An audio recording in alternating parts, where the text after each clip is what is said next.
insya Allah susut kok tubuh itu. Kalau kita, maaf Pak Ustadz, kalau kita ngatur pola makan, itu bisa jadi amal soleh nggak untuk diri kita sendiri Pak Ustadz? Ya mending puasa aja kalau memang jadi ya itu jelas. Ya. Tapi kadang-kadang ada orang yang puasa juga obesitas rajin puasa. Karena memang dia tidak berpikir untuk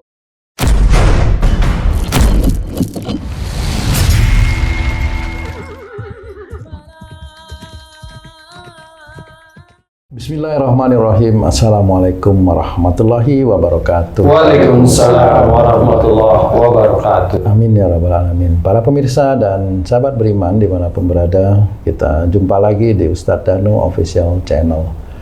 Semoga kita selalu dalam lindungan Allah Subhanahu wa Ta'ala. Amin ya rabbal alamin.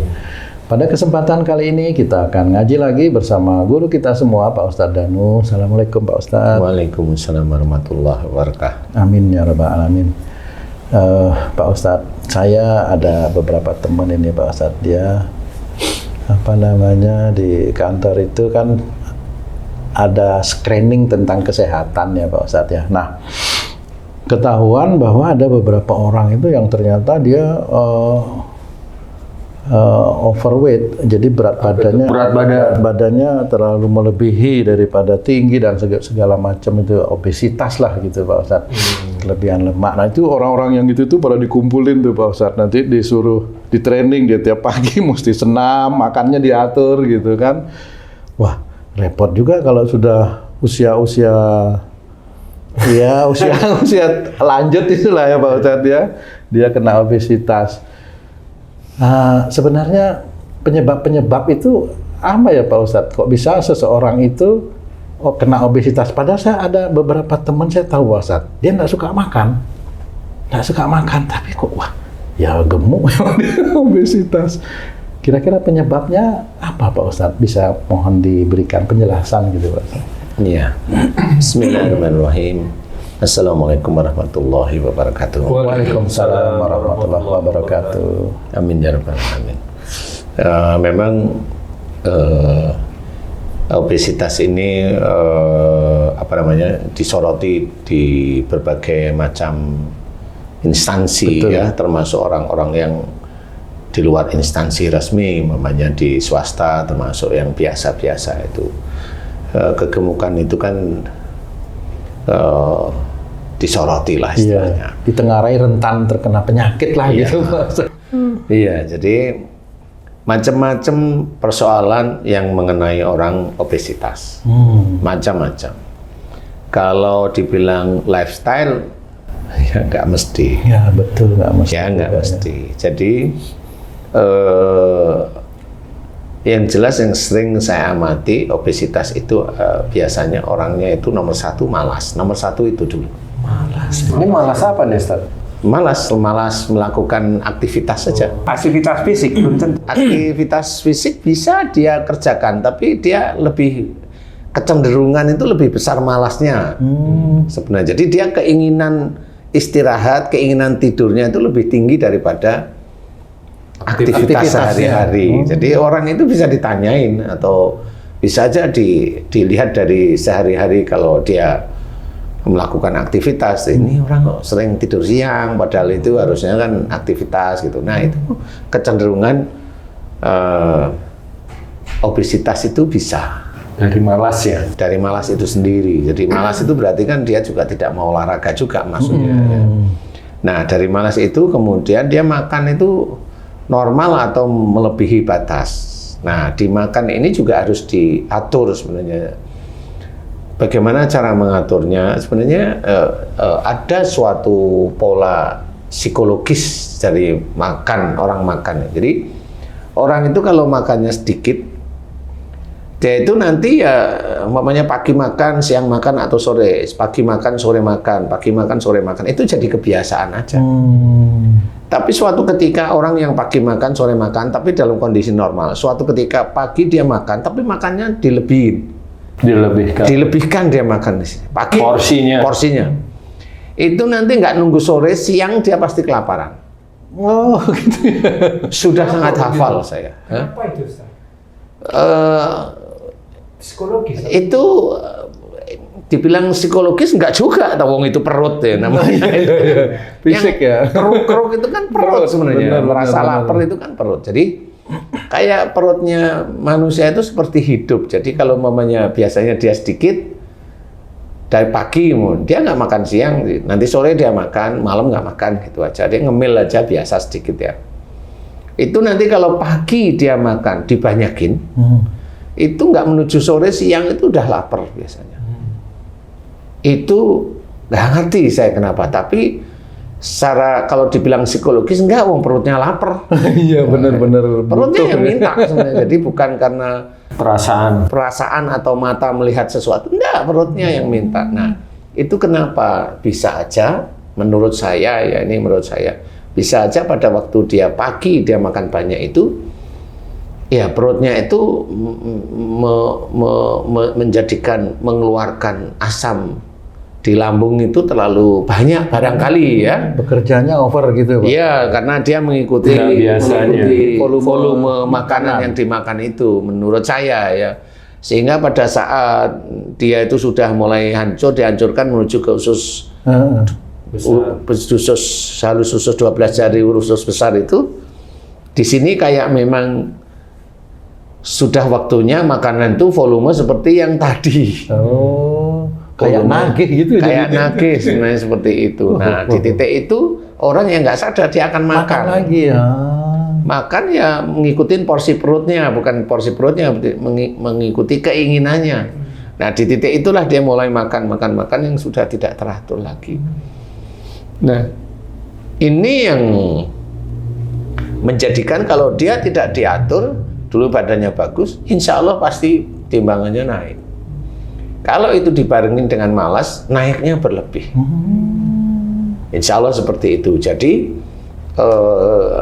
untuk bagi teman-teman yang sudah kadung gede badannya, ya gede badannya, emang harus dikurangi makannya itu harus dikurangi. Jadi yang dikurangi apa? Karbo. Karbo itu apa? Nasi bisa, tepung-tepungan bisa, terus apa? Minyak, gorengan dan sebagainya. Diganti yang dulunya makan itu goreng-gorengan, tepung dan sebagainya, diganti dengan makanan yang jenis rebus, tapi juga sedikit tepung. Sedikit tepung. Umpamanya kalau ayam ya ayam dibakar umpamanya. Jadi belajar untuk tidak digoreng. Kemudian tempe ya belajar aja tempe dikukus. Kalau mau ya. Kalau mau, kemudian pakai sambal boleh lah. Nah, sambal kan ada gula, ada garam. Ya, tapi kalau sambalnya gulanya nggak terlalu banyak, garamnya nggak terlalu banyak, masih boleh lah, nggak ada masalah. Cara kita itu mempersiapkan pola makannya seperti itu, ya baik. Nah, kalau memang itu dikerjakan setiap saat, itu insya Allah turun loh badan itu, insya Allah ya. Beratnya, makan 2 kali 3 kali terserah, 2 kali boleh 3 kali boleh, tapi jangan terlalu banyak. Berarti memang harus diatur. Emang harus diatur. Apakah pola-pola makan seperti itu berhubungan juga dengan akhlak, Pak Ustadz?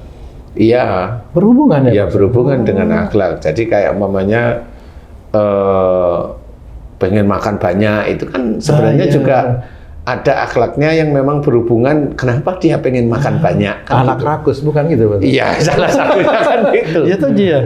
Kepengen aja gitu. Ya, gitu. Kepengen aja. Kalau enggak akhlak yang pengennya itu dikasih. Nah, itu ya sama. Ada juga. Kelamitan itu. Nah, kalau istilahnya faktor kegemukan ini di anak, ya itu orang tuanya harus dilihat dulu. Orang tuanya ini gemuk-gemuk enggak kan gitu. Kalau anaknya gemuk, orang tuanya gemuk ya normal.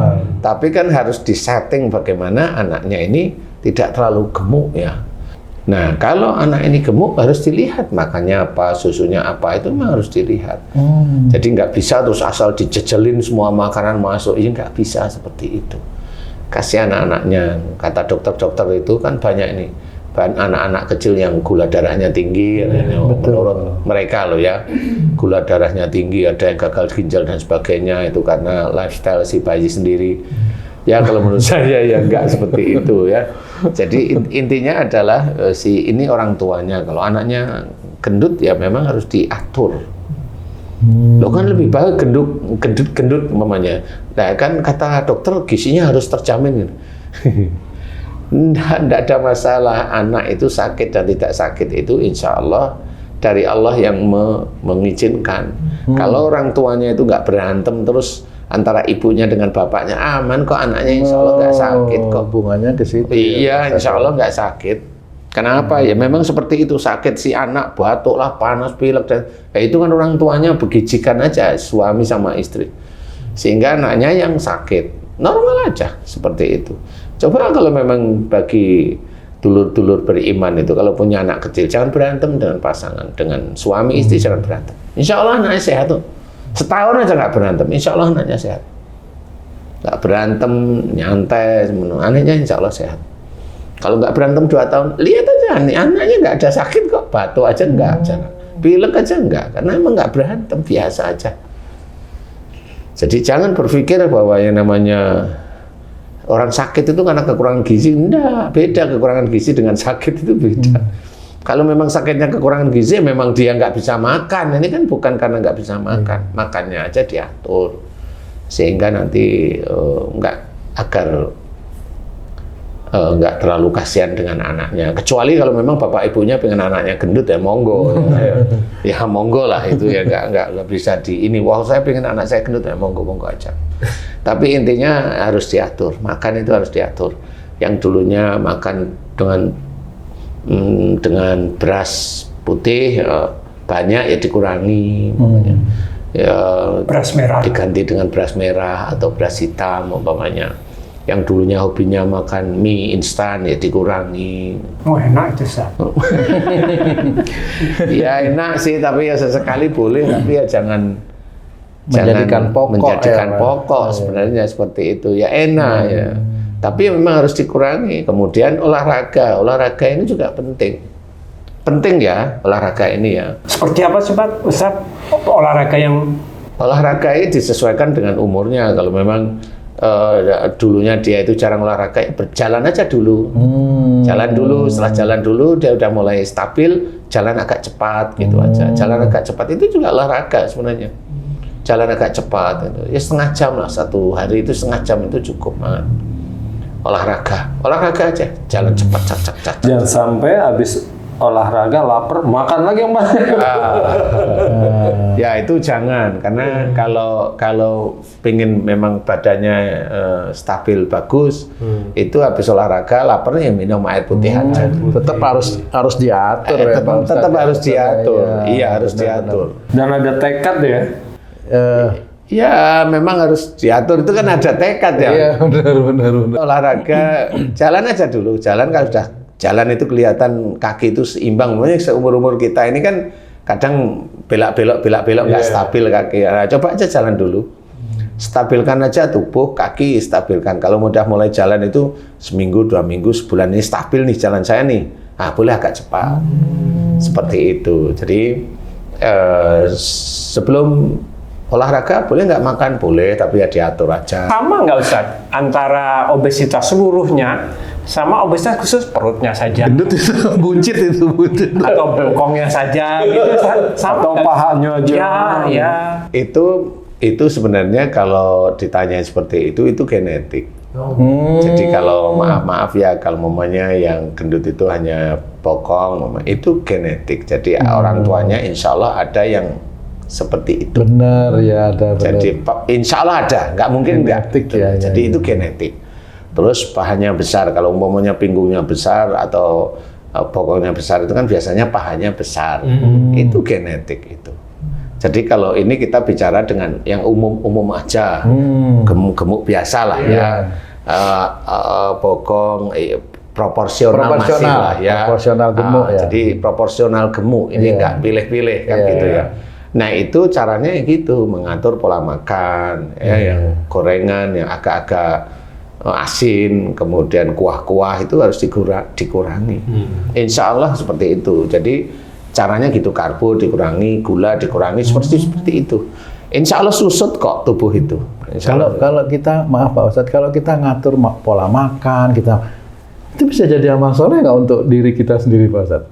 Ya mending puasa aja kalau memang jadi amal ya itu soleh. jelas. Ya. Tapi kadang-kadang ada orang yang puasa juga obesitas rajin puasa. Karena memang dia tidak berpikir untuk Mengecilkan dirinya. Ya dia Oh, puasa aja biasa. Oh, iya. Tapi bisa aja kan kalau dia itu punya sifat malas itu kan bisa aja. Iya. Orang tetap dia itu berpuasa tapi dia punya sifat malas. Ya, tetap. Kan tetap ada yang Puasa dari pagi sampai setengah hari tidur gitu. Nah, ya seperti itu. Buka puasa makannya banyak. Oh iya benar. Seperti itu. Jadi memang harus diatur. Cuma Diatur. kalau apakah pola makan diatur itu jadi amal soleh tergantung. Iya, bagaimana itu, Pak? Sekarang kalau kamu itu mau pola makan kamu atur bisa jadi amal soleh gimana? Itu ngaturnya itu biar tubuhmu bagus. Setelah bagus kamu itu ibadah itu pada Allah Ta'ala itu lebih semangat. Nah, itu boleh. Tapi kalau kamu itu pengen tubuhnya bagus, tapi kalau pengen dilihat perempuan itu biar kelihatan bagus, apanya ya amal soleh? Kalau misalnya gini Pak Ustadz, kan katanya kecenderungan orang yang obesitas itu bisa menderita penyakit-penyakit lain seperti jantung. Kalau tadi Pak Ustadz sampaikan kan rata-rata obesitas itu dari sifat malas awalnya gitu ya Pak Ustadz ya. Apakah kalau dia terkena jantung, nah ini juga punya sifat-sifat lain. Jadi sebenarnya yang membuat merembet ke penyakit lain itu karena obesitasnya atau sifatnya itu juga cenderung juga orang malas itu cenderung pemarah, apa seperti itu Pak Ustadz? Iya nggak harus seperti itu ya kan manusia itu diciptakan ya komplit lah apa tidak baik itu kan komplit. Yang baik juga komplit, yang tidak baik ya, juga komplit. Walau alam kompletnya kan gitu ya.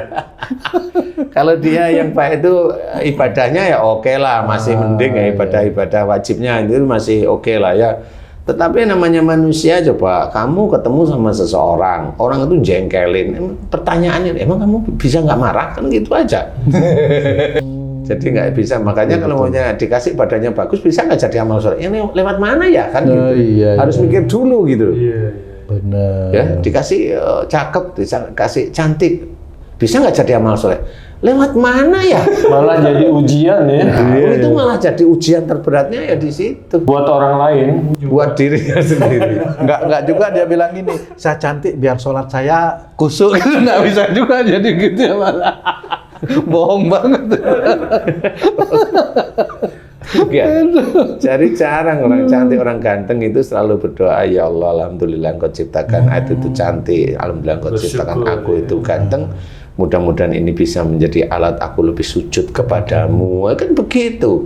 Sehari-hari dia pasti ingat, nggak boleh petentang-petenteng, kan gitu. Itu dijadikan alat sujud. Nah, itu sebenarnya itu diingat-ingat benar. Terus, sehingga pada saat ada orang lihat dia ya nunduk, kan gitu.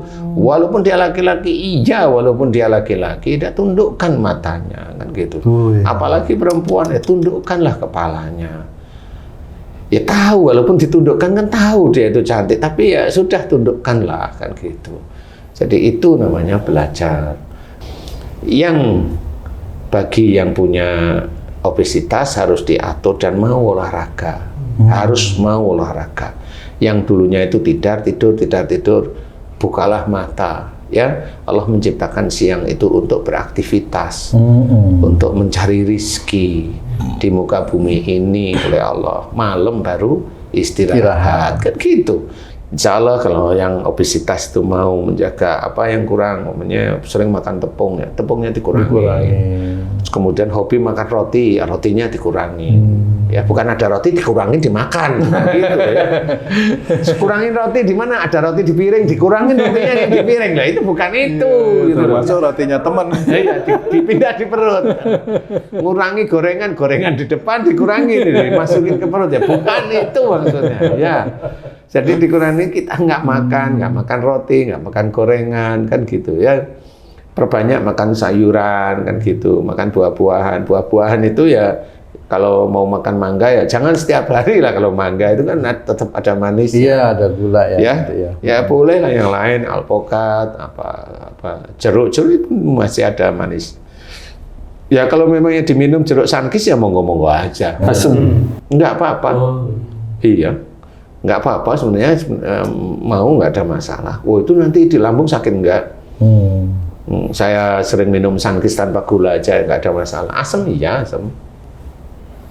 belajar seperti itu, harus belajar dan harus mau, harus ada tekad dan harus pada waktu ada tekad yang baik itu Bismillah. Nah, mudah-mudahan yang dinilai itu sebenarnya adalah niatnya dia, aktivitasnya dia. Kalau memang setelah itu dia senantiasa bersyukur sama Allah. Ya Allah, alhamdulillah atas izinmu, badanku hari ini berkurang 1 kilo.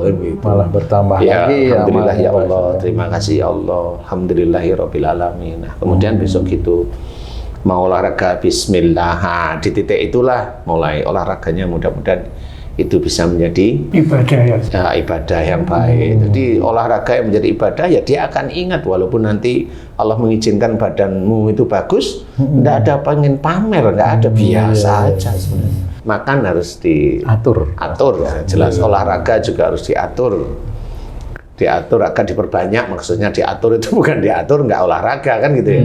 Diatur itu dengan aktivitas sehari-hari. Insya Allah ya diawali dengan basmalah terus menerus agar Allah itu mengizinkan dan ridho dengan tubuh kita. Dan ingat, bukan untuk pamer tubuh kita itu memang kita gunakan untuk beribadah kepada Allah. Ya. Itu bukan untuk pamer. Jadi benar-benar diatur dan belajar untuk tidak menjadi malas. Dan kemudian jangan juga kalau ada, mohon maaf nih ya, ini maaf beneran nih saya ini. Jangan kalau lihat ada orang gemuk terus ngejek. Itu jangan, karena bisa aja untuk kita nggak dikasih nggak gemuk, tapi anak kita bisa gemuk. Oh gitu Pak Ustadz. Itu bahaya. Baik diucapkan maupun dalam hati. Diucapkan khususnya untuk ejekan lah. Kalau dalam hati itu kan ya bisa aja terus kita istighfar, itu kan bisa aja. Tapi belajar untuk tidak mengejek, intinya seperti itu. Dengan dalam keadaan apapun, tidak usah. Karena apa itu Pak Ustadz? Karena ciptaan Tuhan itu Pak Ustadz? Iya kan? Dia baru menjalani takdir gemuk sebenarnya, nggak boleh. Oh iya. Jadi ya sudah, kita biasa aja, cuma ya harus belajar seperti itu, memang harus belajar. Jadi, kalau orang kan lihat orang aneh itu kan orang mulai tertawakan, nggak usah, biasa aja. Jadi untuk menjadikan tubuh itu ideal, normal, tidak untuk kebanggaan, tidak untuk pamer-pameran, silahkan diatur. Dari mulai rajinnya kita, kemudian pola makan diatur dengan baik. Banyak sayuran, jangan karbo, jangan gorengan. Bukan jangan ya, dikurangilah sangat banyak gorengan, dibatasi ya, benar dibatasi. Sehingga itu nanti juga prosesnya bagus, termasuk olahraga itu tetap harus. Jadi lakukan terus menerus dan syukuri kalau memang ada tahap-tahap yang bagus, dan nggak perlu pamer-pamer kesana kemarin, nggak perlu. Dan setiap itu Allah mengizinkan turun 0,5 kilo atau 1 kilo, bersyukur pada Allah Ta'ala. Mudah-mudahan dengan bagus fitnya tubuh kita itu untuk menambah kita beriman kepada Allah Ta'ala. Jadi betul-betul jangan main-main. Kalau memang takut gemuk ya silahkan diatur. Kemudian kalau anaknya yang gemuk harus diatur juga sama. Orang tuanya harus mawas diri, berubah. Ya, mudah-mudahan ini bisa manfaat. Wallahu a'lam. Alhamdulillah. Terima kasih banyak Pak Ustadz penjelasannya. Mudah-mudahan kita bisa mengaplikasikan pemirsa dan sahabat beriman dimanapun berada. Demikian video kami kali ini. Terima kasih atas perhatiannya. Wassalamualaikum warahmatullahi wabarakatuh. Waalaikumsalam warahmatullahi wabarakatuh. Alhamdulillah.